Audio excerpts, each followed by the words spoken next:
అధికారం పోవడంతో కేసీఆర్ కేటీఆర్లకు నిద్ర పట్టడం లేదని టీపీసీ చీఫ్ మహేష్ కుమార్ గౌడ్ అన్నారు. బనకచెర్ల పాపం కేసీఆర్దేనని చెప్పారు. ఉమ్మడి నిజామాబాద్ జిల్లాలో జరిగిన కార్యకర్తల సమావేశంలో మహేష్ కుమార్ గౌడ్, మీనాక్షి నటరాజన్ పాల్గొన్నారు. బీఆర్ఎస్ నేతలు అబద్ధాలు తప్పించుకునే ప్రయత్నం చేస్తున్నారని మండిపడ్డారు. రాయలసీమను రతనాల సీమగా మారుస్తానన్నది కేసీఆర్ కాదా అని మహేష్ గౌడ్ ప్రశ్నించారు. బంకచర్ల విషయంలో మన మీద తప్పు చేసినట్టు ఈయన 6 అడుగులు, ఆ నల్గొండలో ఒక 3 అడుగులు ఉంటాడు. ఈ 6 అడుగులైనా 3 అడుగులైనా మాట్లాడుతున్నారు బంకచర్ల గురించి. ఏం మాట్లాడుతున్నారు?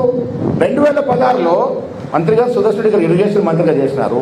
16లో అపెక్స్ కమిటీలో 16 అసలు కేసీఆర్ గారు పోయి అరే రాయలసీమ రత్నాల సీమ చేస్తా, అరే సపరేట్ అయినాక తెలంగాణ ముఖ్యమంత్రి రాయలసీమ రత్నాల సీమ చేస్తా అటు రత్నాలు ఏరుకుంటాడే పోయి ఆంధ్రని సస్యామలం చేస్తామని నువ్వు మాటిస్తే 3000 టీఎంసీలు గోదావరిలో పోతుంది, మాకు 1000 టీఎంసీ సరిపుచ్చుకుంటాము అని ఒక ముఖ్యమంత్రిగా మాట్లాడితే దాన్ని ఆసరాగా తీసుకొని దాదాపు 90,000 కోట్లకి వాళ్ళు జీవోలు ఇచ్చి దానికి కూడా అనుసంధానంగా గోదావరి నది నీళ్ళని కృష్ణానదిలో కలుపుతూ కృష్ణానది నీరు ద్వారా బనకచెర్ల వరకు టన్నులు పెట్టుకుంటూ ఇష్టారాజ్యంగా నీళ్లు తోడుకెళ్తానంటే రేవంత్ రెడ్డి గారు, ఉత్తమ్ కుమార్ రెడ్డి గారు ఢిల్లీ పోయి కంప్లైంట్ చేసి ఆ జీవోని ఆపిస్తే ఇప్పుడు ఆయనేమో మన మీద బట్టగాలు చేస్తున్నాడు. అదే 10 ఏళ్ళు ప్రభుత్వం నుండి అబద్ధాలు ఆడినారు, ఇంకా అబద్ధాలు ఆడుతుంటే ప్రజలు ఒప్పుకుంటారా? ఎట్లా ఒప్పుకుంటారా? నాకు అర్థం కాదు.